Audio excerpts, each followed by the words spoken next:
I can't tell you how much time I've spent over the last few weeks like this. You know, just looking at it like, well, why are you stuck? Why are you not going?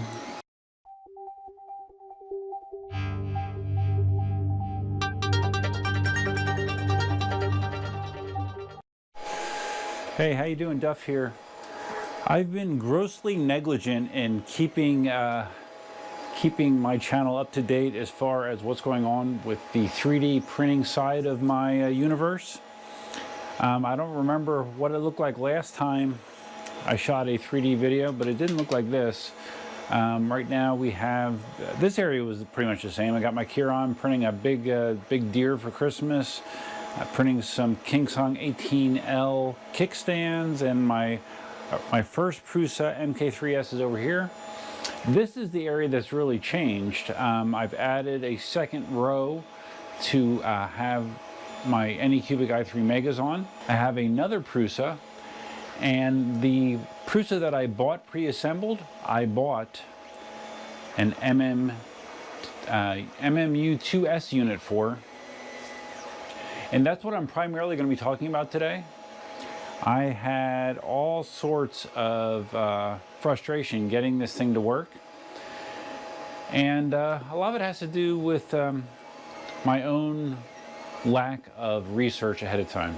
So those of you that are not aware, the MMU2S is, MMU stands for multi-material unit or multi-material upgrade, I think unit. And in theory, it allows you to create prints that use up to 5 different filaments at once. They can even be 5 different types of filament. You could have PLA and flexible or ABS for some reason. You actually can have 5 different types of filament. Right now I'm just starting a print. As you can see, it is loading filament automatically. I'll be talking more about my setup up here in a little bit. But anyways, that's what an MMU is, to allow you to print multiple colors at once. The reason I got the idea is I sell these stands like this that have 2 colors in them. And I thought, hey, simple, I'll just get an MMU, because right now the way that I have to do it is it prints to a certain point in the base color, and then I have to manually switch it to the accent color to finish the print. It isn't a big deal, but it's kind of a pain, because like if it happens in the middle of the day, the printer's just sitting there not doing anything. So anyways, that was my original thought process behind it, that it would be a way to expedite that and allow me to do other cool types of prints as well. And I made that decision without doing much, if any, research on the internet about other people's experiences with the MMU2S.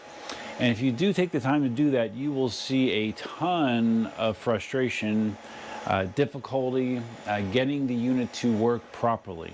And I didn't think about any of that. And I also didn't look into the requirements as far as getting it set up. You could not buy this as a finished unit. It's a kit, so you have to put it together. But I figured to myself, well, it's just this little unit. That's not, compared to building the whole printer, which I did once before, it couldn't be that bad, right? Wrong. It was bad. Okay, just focusing on the printer for a second. Right now, it is starting its purge block. The way this works is when you're using multiple colors, it creates a purge block alongside of whatever you're printing.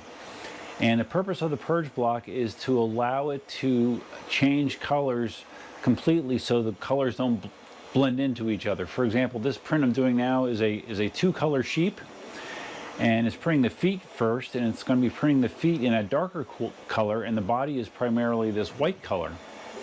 So what it does is, say we want to switch from the feet to the white portion of the model, it will unload the dark color, it will then load in the light color, but then it will print for a little while on this purge block to flush out the nozzle, so it's just printing pure white and there's no black or gray in there. So that's the purpose of a purge block.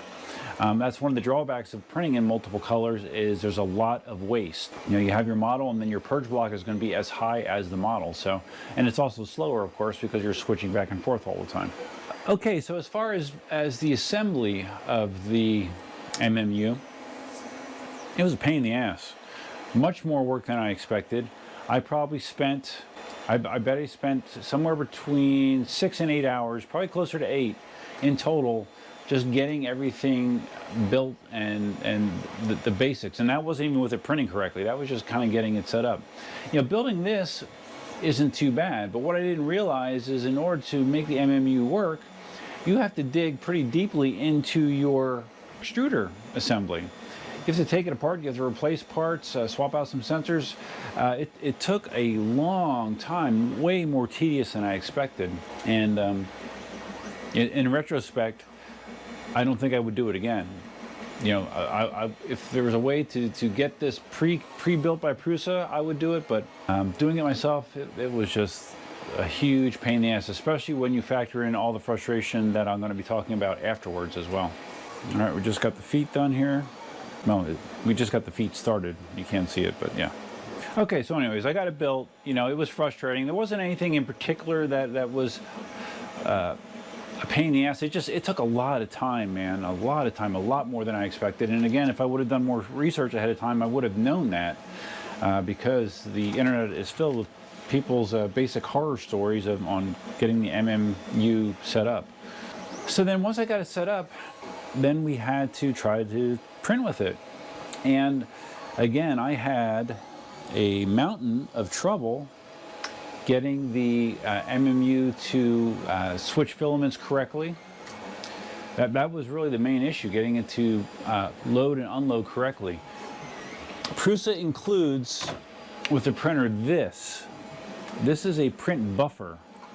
And the purpose of this is as you are loading filament, the filament's coming in, but then when it switches filament, it has to back it out and it has to have somewhere to go because it'll start backfeeding. And if you don't have that controlled, what will happen is it'll eventually start getting caught and knotted up and all kinds of bad stuff will happen. I added these touch lights here too. Cool, huh? So the purpose of this buffer is to allow printer filament as it unloads to kind of spool inside of here so it doesn't become a mess. And that didn't really appeal to me with my configuration because I had the filament up top here. So that was one of my big problems is I didn't have a good way to get the filament to retract correctly. And I also had all kinds of problems with loading and unloading. It would get stuck. So another important thing that I learned is you want to make sure that this filament path from your spools is as friction-free as possible. You don't want this twisting, you don't want it to be bent to the side, because the path for the filament starts here, goes all the way down this tube, in here, through here. It basically becomes a Bowden tube setup. So there's a lot of distance there for the filament to travel, so you need to try to make sure that it is as friction-free as possible. And I thought I did, but I still had lots of problems with filament loading and unloading consistently. I partially took this apart to look at some stuff to see if I had some stuff right. I did find a bolt that wasn't seated as far as it should be. It might have been shifting things a little bit. And even to this point, I still do not have the ability to get all 5 filaments to load consistently for whatever reason. And I don't really need 5 colors at once, so I have settled on 3, and I'm using this setup to handle the filament, which is kind of cool. This is something that was I got off of Thingiverse.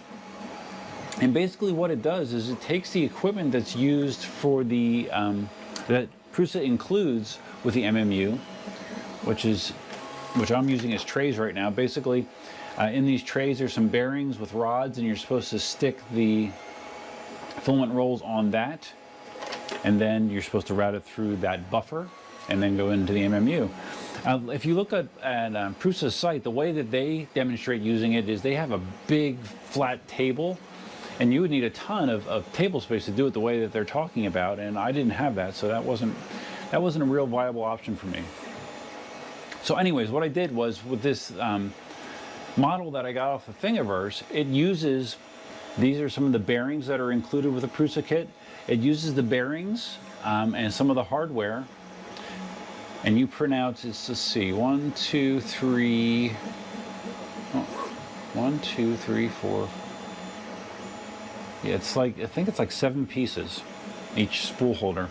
And it's cool, what it does is as the filament feeds in, it keeps spinning this way, and as it does, it's raising this arm, which is basically a counterweight. You put the bearing in here to create some weight, and when the filament is retracted, this will drop and it rewinds the spool automatically to take the slop out of the line. So that's kind of awesome. I had to do a lot of futzing around to just come up with something that worked with my particular setup.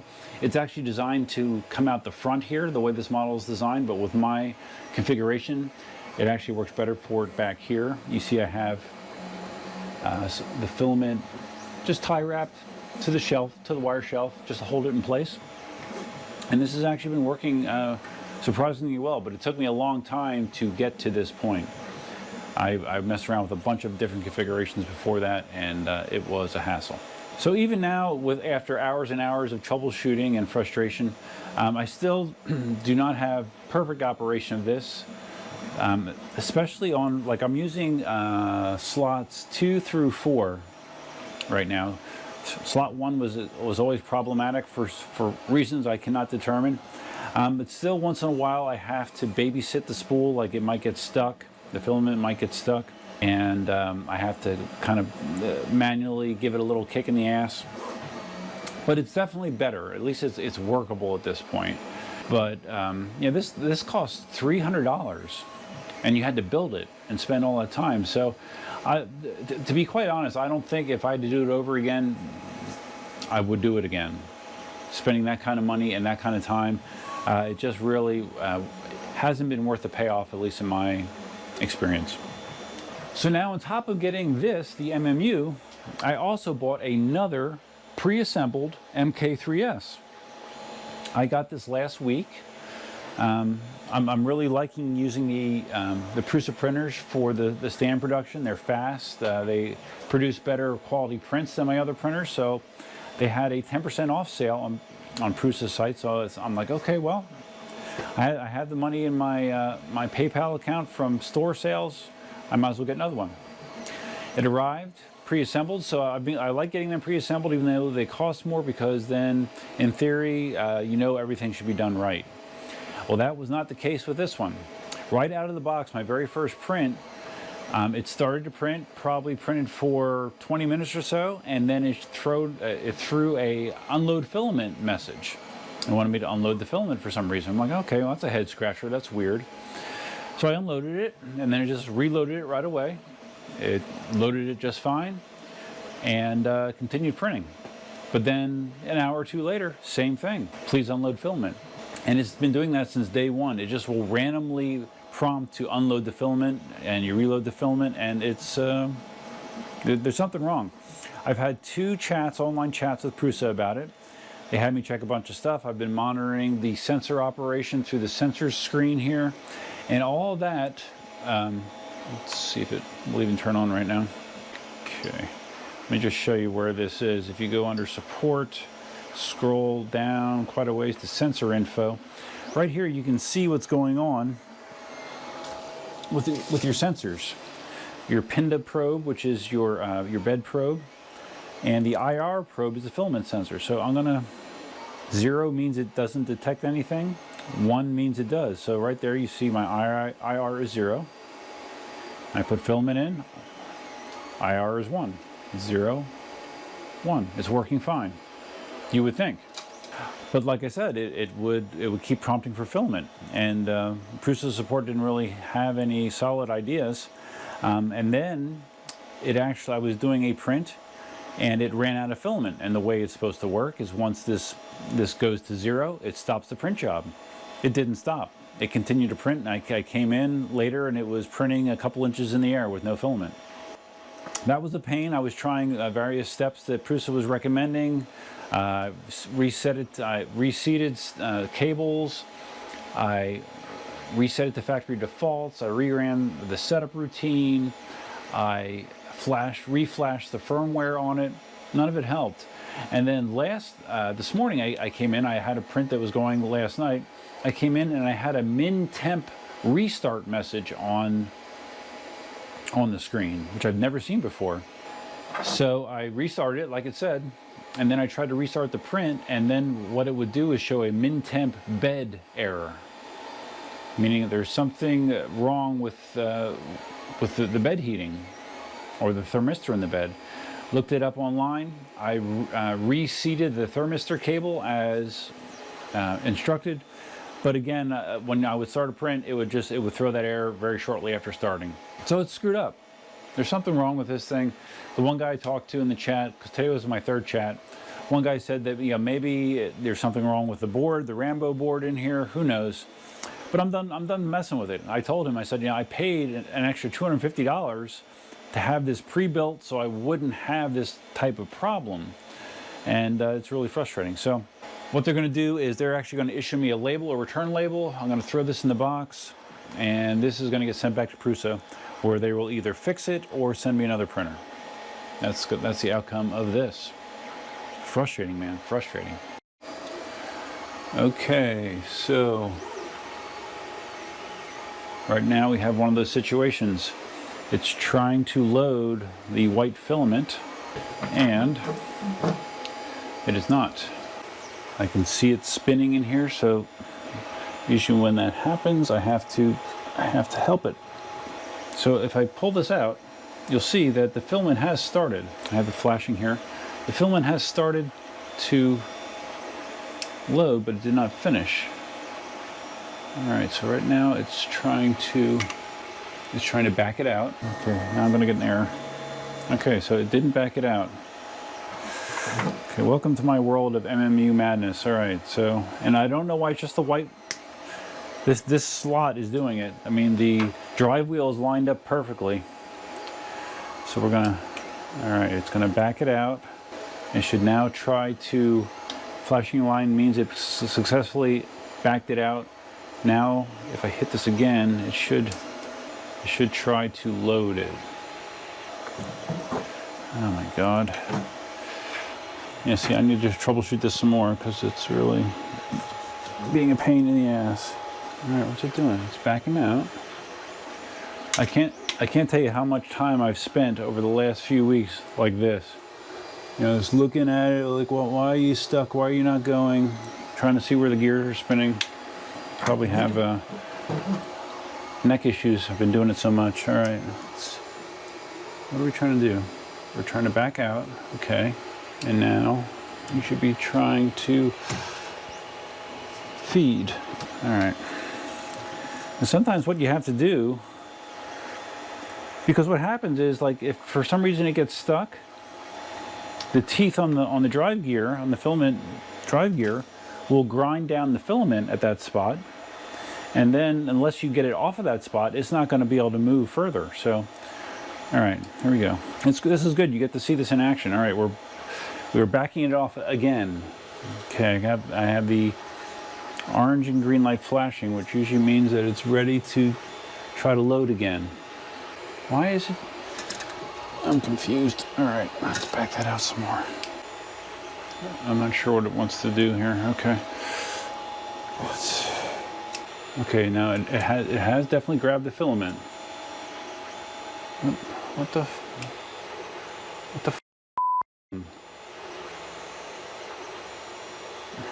what is it stuck on now? Jesus. All right, it's backing it up. Okay. All right. We are now going to pop this open.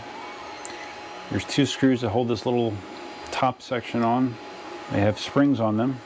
When you open it, you need to be very careful because these screws will fly out and drop on the floor. All right, so let's take a look in here. This is the filament it's trying to load. It looks aligned just fine. It's number 2, number 3. Why are you not going? I don't see the problem. All right, I'm gonna blow out some shit. And when you're putting these screws back in, evidently there's a very small window of correct tension. Too loose, you don't get enough pressure on the filament to drive it. Too tight, and I guess it can cause jamming. So I'm gonna guesstimate that maybe I'm a little too loose. It's just not grabbing well on that side. All right, so we're gonna hit this button again, middle button. It's grabbing filament. Started to. What the F, man? Fucking thing.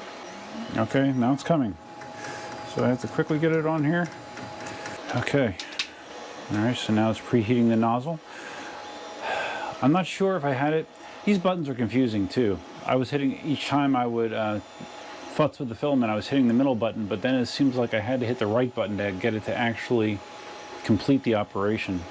I'm under no illusions that a large portion of my problem is due to ignorance, but still, this just is not a very reliable solution. At least for me, it has not been at all. All right, so it's preheating the nozzle, and let's see if we get a successful switch to white. Okay. Why is it backfeeding? All right, there we go. Okay, it's pulling filament again. So what we should see now is we should see some white appearing on that white block. All right, this is the purge process. All right, it's looking more white as it goes. All right, there we go. Better. It literally just put a little spit of white on the actual model itself. I think it's going to switch back to the other filament. So, all right, because this is the post, like when it's getting ready to switch back to another color, it does another wipe here, and then it does some ramming. Okay, there's the. Okay. Right there is the filament, and it's stuck. It's supposed to be reversing right now, and it's stuck. Damn it. All right, hold on. Let's give it some help. Yep. Yeah, see, look, I just gave it a little bit of help, and now it's moving again. It's retarded, man. There must be too much drag on that filament path. I guess I need to troubleshoot it some more. All right, so it's unloading. All right, there we go. It's finally unloaded. So now it's going to the position 4. See, the 4 loads fine every time. I never have a problem with 4. There we go, right in. No bubbles, no troubles. It'll do another wipe and then switch back. So yeah, there you go. You got to see some of my frustration, and obviously I'm not done troubleshooting. And then one other piece of 3D printer news. I did order, I don't know if I mentioned on video or not, I did order the Prusa Mini, which that's supposed to be shipping, I don't know when. It originally was supposed to be in November. I have not gotten a ship notice on that yet. So that's going to be coming. And I also bought a Creality Ender 3, believe it or not. I got it from Tiny Machines on Black Friday. They were running a special where it included a all-metal hot end. What else? Oh, an upgraded Bowden tube. And Tiny Machines puts their own firmware on there. They check everything for you. They make sure it's good to go. So I actually have an Ender 3 coming, which I've never had an Ender 3, so that'll be interesting. I'll have to probably do some more rearranging of my stuff. So lots of stuff going on, but it has been a very frustrating month or so, I would say, just trying to troubleshoot some of these issues. It's aggravating. So that's all I have for you for now. If you found this video interesting, please give it a big thumbs up. Again, I apologize for the lack of 3D content. It's not like I haven't been doing stuff with my 3D printers. I have. It's just a matter of taking the time to document it. I just, between EUCs and then trying to throw Tesla videos in there, it just, time runs out at a certain point. So that's what's been happening with my 3D video content lately. If this is your first time visiting the channel, please consider subscribing. If you're going to subscribe, there's a bell over there that you can hit that will notify you of any new videos. And those of you watching this on my Duff channel, I do have a dedicated 3D channel called Duff 3D. Link is in the description below. If you're just interested in 3D content, you could just subscribe to that channel if you wanted to. So that's all I have for you for now. I'm actually off today. Today's Wednesday. I'm off because I'm here for solar inspections. So I'm getting some stuff done, or at least trying to. That's all I have for you for now. Till next time, Duffman out.